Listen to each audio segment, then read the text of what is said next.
খাচ্ছি পরিবারের সবাইকে খাওয়ানোর জন্য, পরিবারের সবাইকে সুস্থ রাখার জন্য।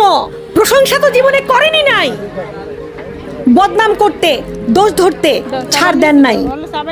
আমরা মা বোনেরা দেখবেন সারাদিন শ্বশুর বাড়িতে কাজ করার পরেও নাম পাই না, কিন্তু তরকারিতে যদি একদিন লবণ কম হয় কত কথা যে শুনতে হয় তার ঠিক নাই। নির্মম কিছু সত্য কথা বলবো, মনোযোগ দিয়ে শোনেন।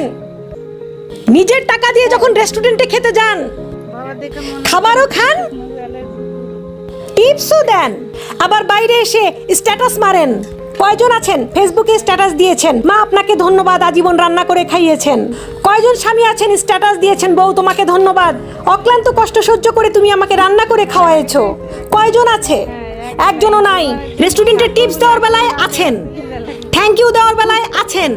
যাদেরকে দেওয়ার দরকার তাদেরকে দেন না। বছরে একবার খান, সেখানে থ্যাংক ইউ চলে। বছরে 365 দিন খান 3 বেলা।